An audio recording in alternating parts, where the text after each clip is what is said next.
भारत से भ्रष्टाचार खत्म हो तथा देश में गहरी भावनात्मक एकता का प्रसार हो, इस भावना से लेखक चंद्रगुप्त विद्यालंकार ने सन 1958 में न्याय की रात नाटक लिखा। भारत की आज़ादी के एक साल के अंदर ही राजीव, जो सिविल सप्लाईज का चीफ कंट्रोलर था, नौकरी से त्यागपत्र देकर अलग हो गया। उन दिनों अंग्रेज सिविलियन भारत छोड़कर इंग्लैंड और पाकिस्तान जा रहे थे, जिसके कारण भारतीय सिविलियन को नौकरी में प्रमोशन के सुनहरे अवसर थे। फिर राजीव ने नौकरी छोड़ी क्यों?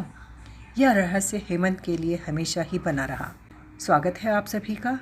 न्याय की रात नाटक का सारांश पढ़ेंगे और अब तक आपने अगर चैनल को सब्सक्राइब नहीं किया है तो जल्दी से कीजिए और लाइक और शेयर करना न भूलिए। राजीव और हेमंत एक ही कॉलेज में पढ़ते थे।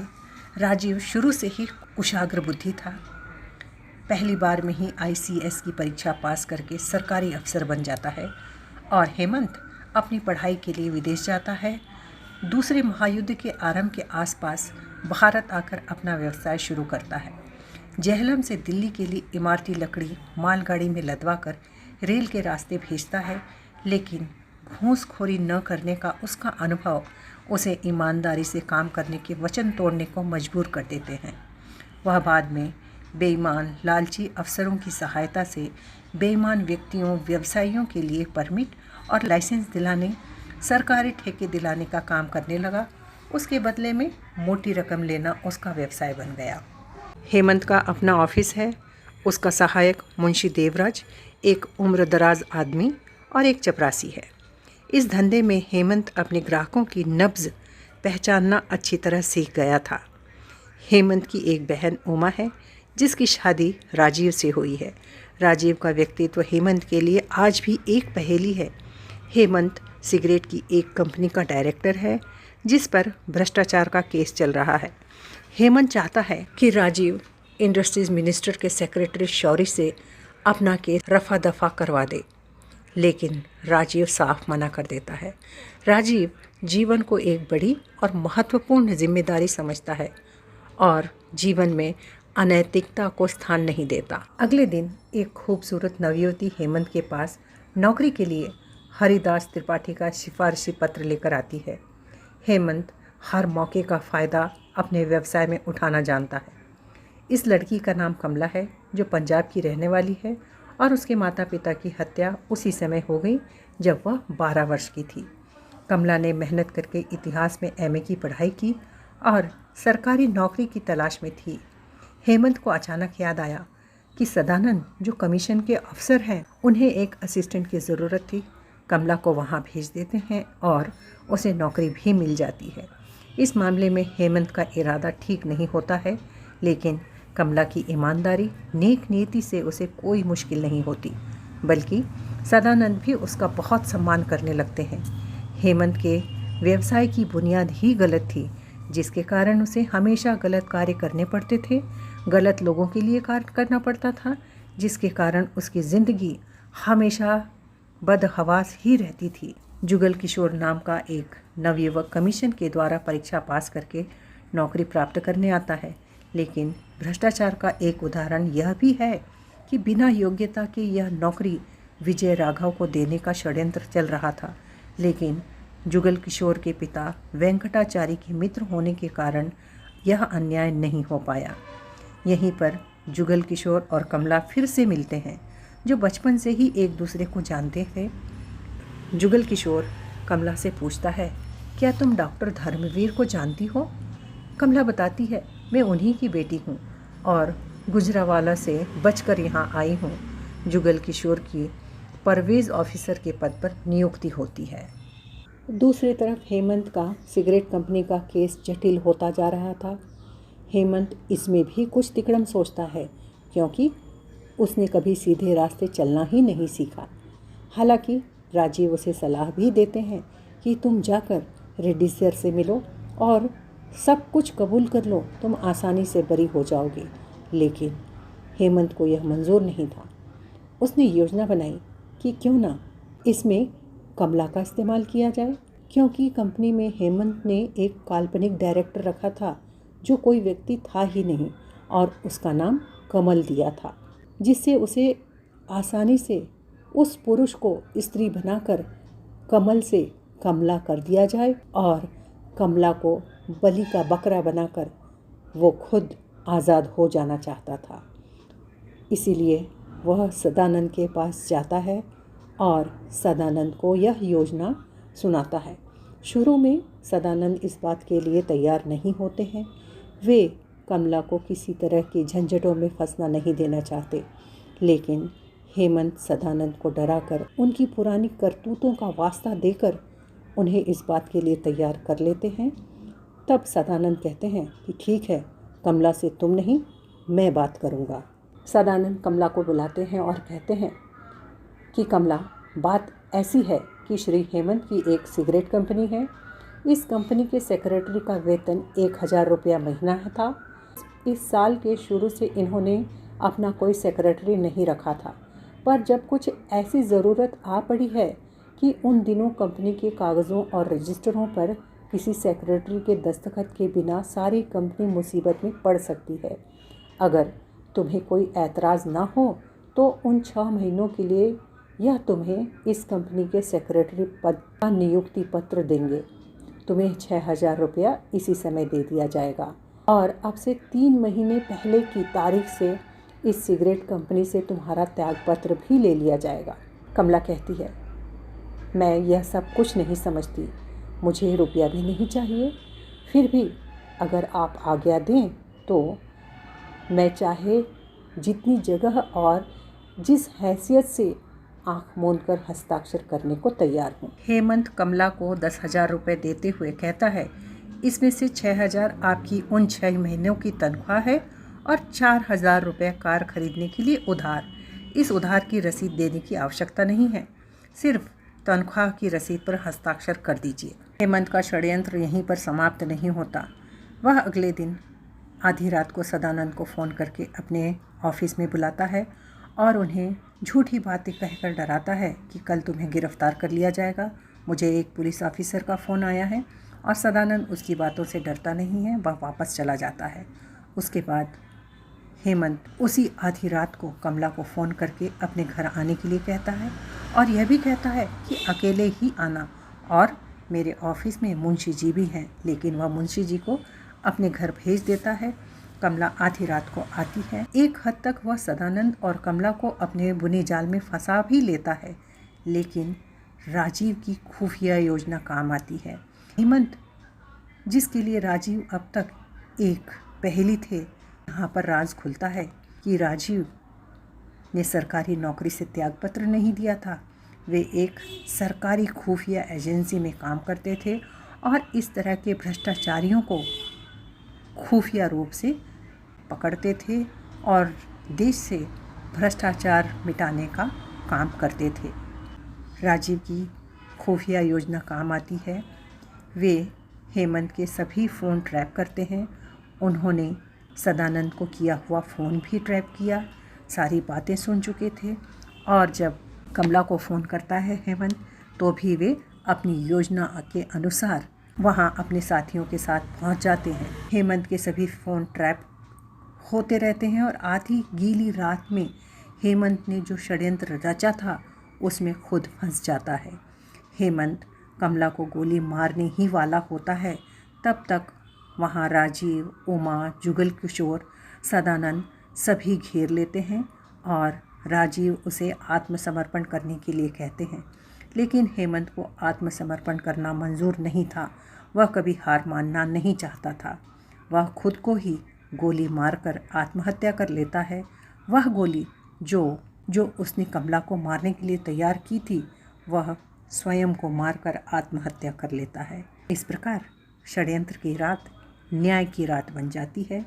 अन्याय के ऊपर न्याय की जीत होती है, झूठ के ऊपर सच की जीत होती है। अब हम नाटक की विशेषता की ओर बढ़ते हैं कि भारत की आज़ादी को आज 74 वर्ष हो गए हैं और तभी से हम इस उपन्यास के माध्यम से देख रहे हैं कि भ्रष्टाचार देश में फैल रहा है और फैलता ही जा रहा है। लेखक ने सन 1958 में यह नाटक लिखा और देश में सद्भाव फैलाने की कोशिश की है। लेकिन यह सत्य है कि हर युग में भ्रष्टाचारियों का हाल हेमंत जैसा ही होता है, लेकिन राजीव जैसे ईमानदार ऑफिसर और उमा जैसी पत्नी कम ही होते हैं। सत्यमेव जयते। अब हम नाटक के मुख्य पात्रों की टिप्पणी की ओर बढ़ते हैं। यहाँ हम शीर्षक देख रहे हैं हेमंत। तो सबसे पहले हम हेमंत का परिचय देंगे कि न्याय की रात नाटक, जिसके लेखक चंद्रगुप्त विद्यालंकार हैं, का यह एक खल पात्र है और कहानी में, इस नाटक की कहानी में इसका विशेष स्थान है। इसके बाद दूसरे पैराग्राफ से हम हेमंत के ऊपर टिप्पणी लिखेंगे। वो इस प्रकार है कि इस नाटक का खलनायक है जो चालाक धूर्त व्यक्ति है, जो मौके का फ़ायदा उठाना नहीं चूकता। कॉलेज के दिनों से ही हेमंत बहुत चंचल था और कुख्यात था। पढ़ाई करने के लिए विदेश जाता है। वह अपने पिता को ईमानदारी और सच्चाई के रास्ते पर चलने का वचन देता है। दूसरे विश्व युद्ध के आरंभ में वह इमारती लकड़ियों का व्यापार शुरू करता है, लेकिन रेल के द्वारा लकड़ियां लदवा कर दिल्ली भेजने के लिए उससे 15 रुपये घूस मांगी जाती है, लेकिन अपने उसूलों के खिलाफ कहकर मना कर देता है। फिर उसका माल बीच रास्ते में ही उतार दिया जाता है और उसे 15 रुपये के स्थान पर 1500 रुपये खर्च करने का अनुभव बेईमानी के रास्ते पर ला देता है। वह एक ऐसा व्यक्ति है कि एक बार आगे बढ़ने के बाद पीछे हटने वालों में से नहीं है। हार स्वीकार करना उसकी आदत नहीं थी, इसलिए अंत में आत्महत्या कर लेता है। षड्यंत्रकारी रात न्याय की रात बन जाती है और एक बेईमान भ्रष्ट व्यक्ति का अंत हेमंत के रूप में होता है। अगला शीर्षक है राजीव।